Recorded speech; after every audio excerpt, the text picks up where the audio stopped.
जटाटवी गलज्जल प्रवाह पावितस्थले कलेवलम्ब्य लम्बितां भुजङ्गतुङ्गमालिकान्तमड्डमड्डमड्डमन्निनादवड्डमर्वयं चकार चण्डताण्डवं तनोतु नः शिव शिव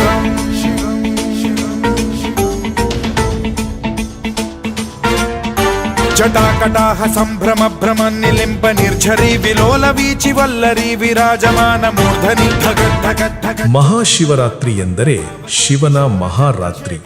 ಈ ಪವಿತ್ರ ದಿನವನ್ನು ಶಿವಭಕ್ತರು ಭಕ್ತಿಭಾವದಿಂದ ಉಪವಾಸ, ಜಾಗರಣೆ ಮತ್ತು ಪೂಜೆಯ ಮೂಲಕ ಆಚರಿಸುತ್ತಾರೆ. ಶಿವ ಪಾರ್ವತಿಯರ ವಿವಾಹ ಪುರಾಣಗಳ ಪ್ರಕಾರ ಈ ದಿನವೇ ನಡೆಯಿತು. ಪಾರ್ವತಿ ದೇವಿ ಕಠಿಣ ತಪಸ್ಸು ಮಾಡಿ ಶಿವನನ್ನು ವರನಾಗಿ ಪಡೆದಳು. ಆದ್ದರಿಂದ ಮಹಾಶಿವರಾತ್ರಿ ದಿನವನ್ನು ದೈವಿಕ ಸಂಗಮದ ದಿನವೆಂದು ಪರಿಗಣಿಸುತ್ತಾರೆ.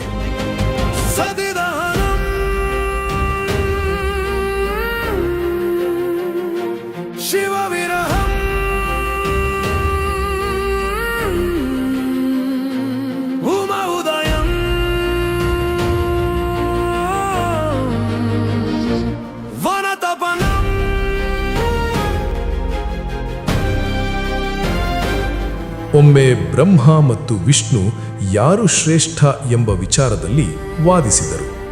ಆಗ ಅಚಾನಕವಾಗಿ ಅವರ ಮುಂದೆ ಆಕಾಶದಿಂದ ಭೂಮಿಯವರೆಗೆ ಹರಡಿದ ಅಗ್ನಿಸ್ತಂಭ ಅಂದರೆ ಜ್ಯೋತಿ ಪ್ರತ್ಯಕ್ಷವಾಯಿತು. ಆ ಜ್ಯೋತಿಯ ಆದಿ ಅಂತ್ಯವನ್ನು ಕಂಡುಹಿಡಿಯಲು ಬ್ರಹ್ಮನು ಹಂಸದ ರೂಪದಲ್ಲಿ ಮೇಲಕ್ಕೆ ಹೋದನು. ವಿಷ್ಣು ವರಾಹ ರೂಪದಲ್ಲಿ ಕೆಳಕ್ಕೆ ಹೋದನು.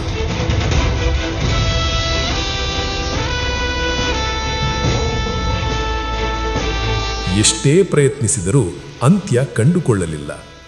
ಆಗ ಅವರಿಗೆ ಅರಿವಾಯಿತು, ಆ ಅನಂತ ಜ್ಯೋತಿ ಸ್ವಯಂ ಶಿವನೇ ಎಂದು. ಆ ರಾತ್ರಿ ಶಿವನು ಲಿಂಗ ರೂಪದಲ್ಲಿ ಪ್ರತ್ಯಕ್ಷನಾದನು. ಇದನ್ನೇ ಲಿಂಗೋದ್ಭವ ಎಂದು ಕರೆಯುತ್ತಾರೆ. ಆದ್ದರಿಂದ ಈ ರಾತ್ರಿ ಶಿವರಾತ್ರಿ ಎಂದು ಆಚರಿಸಲಾಗುತ್ತದೆ. ಮೊದಲು ಶಿವನ ಪತ್ನಿಯಾಗಿದ್ದವರು ಸತೀದೇವಿ. ಸತಿ ದಕ್ಷನ ಮಗಳು. ದಕ್ಷನು ಶಿವನನ್ನು ಇಷ್ಟಪಡಲಿಲ್ಲ. ಒಮ್ಮೆ ದಕ್ಷನು ದೊಡ್ಡ ಯಜ್ಞವನ್ನು ಆಯೋಜಿಸಿದನು, ಆದರೆ ಶಿವನನ್ನು ಆಹ್ವಾನಿಸಲಿಲ್ಲ. ಆದರೂ ಸತಿ ತಂದೆಯ ಮನೆಗೆ ಹೋದಳು. ಅಲ್ಲಿ ಶಿವನ ಅವಮಾನವನ್ನು ಕಂಡು ದುಃಖಗೊಂಡು ಯಜ್ಞಾಗ್ನಿಯಲ್ಲಿ ದೇಹತ್ಯಾಗ ಮಾಡಿದಳು. ಈ ಘಟನೆ ಶಿವನಿಗೆ ಅಪಾರ ದುಃಖವನ್ನುಂಟು ಮಾಡಿತು. ಶಿವನು ಕ್ರೋಧದಿಂದ ತಾಂಡವ ಮಾಡಿದರು. ಶಿವನ ಜಟೆಯಿಂದ ಹುಟ್ಟಿದ ವೀರಭದ್ರನು ದಕ್ಷನನ್ನು ಹಾಗೂ ಆ ಯಜ್ಞವನ್ನು ಸರ್ವನಾಶ ಮಾಡಿದನು.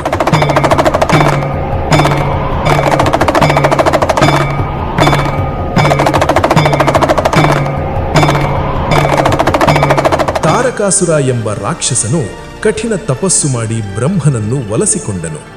ಬ್ರಹ್ಮನು ಅವನಿಗೆ ವರ ನೀಡಲು ಒಪ್ಪಿಕೊಂಡಾಗ ತಾರಕಾಸುರನು ಚತುರತೆಯಿಂದ ಕೇಳಿದನು, ನನ್ನನ್ನು ಸಂಹರಿಸಲು ಕೇವಲ ಶಿವನ ಪುತ್ರನಿಂದ ಮಾತ್ರ ಸಾಧ್ಯವಾಗಲಿ. ಅವನಿಗೆ ಗೊತ್ತಿತ್ತು, ಸತೀದೇವಿಯ ದೇಹತ್ಯಾಗದ ನಂತರ ಶಿವನು ವಿರಕ್ತನಾಗಿ ಗಾಢ ತಪಸ್ಸಿನಲ್ಲಿದ್ದನು. ಶಿವನು ಮದುವೆಯಾಗುವುದಿಲ್ಲ, ಪುತ್ರನೂ ಆಗುವುದಿಲ್ಲ ಎಂದು ಅವನು ಭಾವಿಸಿದನು. ಆದ್ದರಿಂದ ಈ ವರವನ್ನು ಕೇಳಿದನು. ಬ್ರಹ್ಮನು ತಥಾಸ್ತು ಎಂದನು. ವರ ಪಡೆದ ತಾರಕಾಸುರನು ದೇವತೆಗಳ ಮೇಲೆ ದೌರ್ಜನ್ಯ ಮಾಡತೊಡಗಿದನು. ಲೋಕದಲ್ಲಿ ಅಶಾಂತಿ ಹೆಚ್ಚಿತು.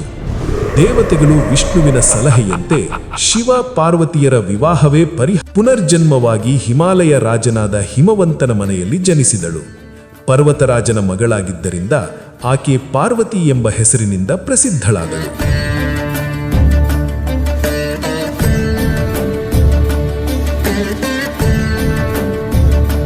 ಬಾಲ್ಯದಿಂದಲೇ ಆಕೆಗೆ ಶಿವನ ಮೇಲಿನ ಭಕ್ತಿ ಮತ್ತು ಪ್ರೀತಿ ಇತ್ತು.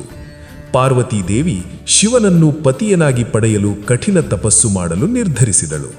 ಹಿಮಾಲಯದಲ್ಲಿ ಪಾರ್ವತಿ ದೇವಿ ಶಿವನನ್ನು ಪತಿಯನಾಗಿ ಪಡೆಯಲು ಕಠಿಣ ತಪಸ್ಸು ಮಾಡುತ್ತಿದ್ದಳು. ಆದರೆ ಶಿವನು ಧ್ಯಾನದಲ್ಲಿ ತಲ್ಲೀನನಾಗಿದ್ದನು. ದೇವತೆಗಳು ಒಂದು ಉಪಾಯ ಯೋಚಿಸಿದರು.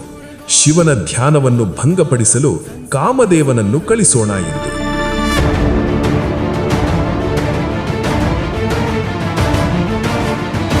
ಮನ್ಮಥ ಅಂದರೆ ಕಾಮದೇವನು ತನ್ನ ಪತ್ನಿ ರತಿ ಮತ್ತು ವಸಂತ ಋತುವಿನ ಸಹಾಯದಿಂದ ಹಿಮಾಲಯಕ್ಕೆ ಬಂದನು. ವಸಂತ ಋತು ಪ್ರಾರಂಭವಾಯಿತು. ಹೂಗಳು ಅರಳಿದವು. ಮಂದ ಗಾಳಿ ಬೀಸಿತು, ಪಕ್ಷಿಗಳು ಹಾಡಿದವು. ಮನ್ಮಥನು ತನ್ನ ಸಕ್ಕರೆ ಕಬ್ಬಿನ ಬಿಲ್ಲಿನಿಂದ ಹೂಬಾಣವನ್ನು ಶಿವನ ಕಡೆಗೆ ಹಾರಿಸಿದನು. ಹೂಬಾಣ ಶಿವನ ಹೃದಯವನ್ನು ಸ್ಪರ್ಶಿಸಿತು. ಕ್ಷಣ ಮಾತ್ರಕ್ಕೆ ಶಿವನ ಧ್ಯಾನ ಭಂಗವಾಯಿತು. ಆದರೆ ತಕ್ಷಣವೇ ಶಿವನು ತಿಳಿದುಕೊಂಡನು, ಯಾರೋ ತನ್ನ ತಪಸ್ಸನ್ನು ಭಂಗಪಡಿಸಲು ಪ್ರಯತ್ನಿಸುತ್ತಿದ್ದಾರೆ. ಕೋಪದಿಂದ ಶಿವನು ತನ್ನ 3ನೇ ಕಣ್ಣನ್ನು ತೆರೆದನು. ಆ ದಿವ್ಯ ಜ್ವಾಲೆಯಿಂದ ಮನ್ಮಥನು ಕ್ಷಣಾರ್ಧದಲ್ಲಿ ಭಸ್ಮವಾಯಿತು. ಇದನ್ನೇ ಕಾಮದಹನ ಎಂದು ಕರೆಯುತ್ತಾರೆ. ಮನ್ಮಥನ ಪತ್ನಿ ರತಿ ದುಃಖದಿಂದ ಶಿವನ ಪಾದಗಳಲ್ಲಿ ಬಿದ್ದು ಪ್ರಾರ್ಥಿಸಿದಳು, ನನ್ನ ಪತಿಯನ್ನು ಜೀವಂತಗೊಳಿಸು. ಶಿವನು ಕರುಣೆಯಿಂದ ಹೇಳಿದನು, ಅವನು ದೇಹರಹಿತ ಅನಂಗ ರೂಪದಲ್ಲಿ ಜೀವಿಸುವನು. ಅಂದಿನಿಂದ ಮನ್ಮಥನು ಅನಂಗ ಅಂದರೆ ದೇಹರಹಿತ ಎಂದು ಪ್ರಸಿದ್ಧನಾದನು.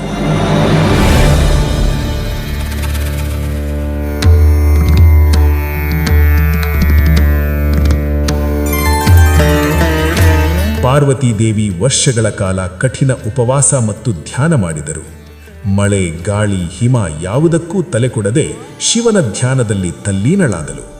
ಪಾರ್ವತಿಯ ಭಕ್ತಿಯನ್ನು ಪರೀಕ್ಷಿಸಲು ಶಿವನು ಯೋಗಿಯ ರೂಪದಲ್ಲಿ ಬಂದು, ಶಿವನು ಭಿಕ್ಷುಕನಂತೆ, ಅವನನ್ನು ಯಾಕೆ ಬಯಸುತ್ತೀಯಾ ಎಂದು ಕೇಳಿದನು.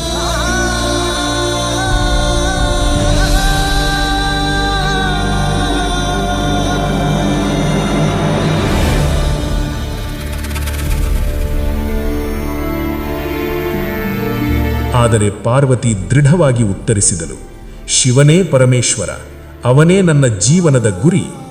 ಅವಳ ನಿಶ್ಚಯ ಮತ್ತು ಭಕ್ತಿಯಿಂದ ಸಂತುಷ್ಟನಾದ ಶಿವನು ತನ್ನ ನಿಜ ರೂಪವನ್ನು ತೋರಿಸಿ ಅವಳನ್ನು ವಿವಾಹಕ್ಕೆ ಒಪ್ಪಿಕೊಂಡನು.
ದಿವ್ಯ ವಿವಾಹ. ಹಿಮಾಲಯದಲ್ಲಿ ಭವ್ಯವಾದ ವಿವಾಹ ಸಮಾರಂಭ ನಡೆಯಿತು. ದೇವತೆಗಳು, ಋಷಿಗಳು, ಗಂಧರ್ವರು ಎಲ್ಲರೂ ಹಾಜರಾದರು. ಶಿವನ ಮದುವೆ ದಿಬ್ಬಣ ವಿಶಿಷ್ಟವಾಗಿತ್ತು. ಗಣಗಳು, ಭೂತಗಳು, ಪ್ರೇತಗಳು, ಯೋಗಿಗಳು ಎಲ್ಲರೂ ಜೊತೆಗಿದ್ದರು. ಮೊದಲು ಪಾರ್ವತಿಯ ತಾಯಿ ಮೈನಾದೇವಿಗೆ ಭಯವಾಯಿತು.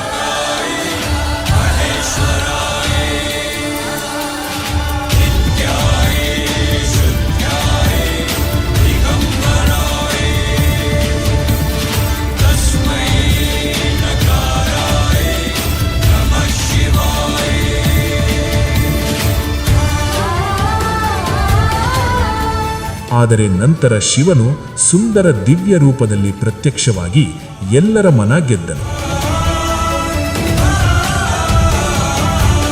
ಆಮೇಲೆ ಶಿವ ಪಾರ್ವತಿಯರ ವಿವಾಹ ಜರುಗಿತ್ತು.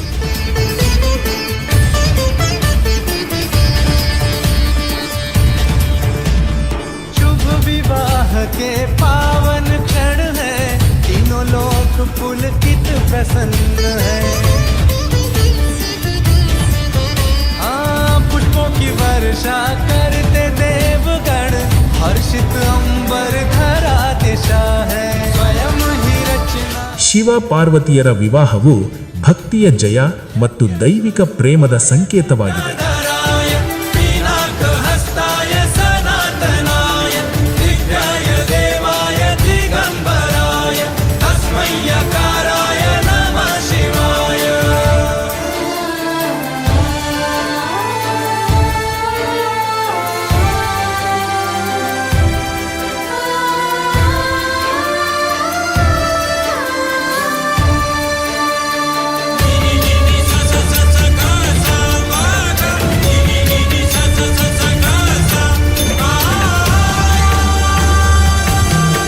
ನಂತರ ಶಿವ ಪಾರ್ವತಿಯರ ಮಗನಾಗಿ ಜನಿಸಿದ ಕಾರ್ತಿಕೇಯ ತಾರಕಾಸುರನನ್ನು ಸಂಹರಿಸಿ ಧರ್ಮವನ್ನು ಪುನಃ ಸ್ಥಾಪಿಸಿದರು.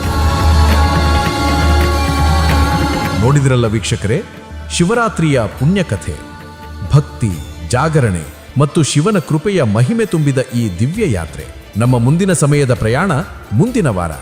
ಅಲ್ಲಿಯವರೆಗೆ ನಮಸ್ಕಾರ.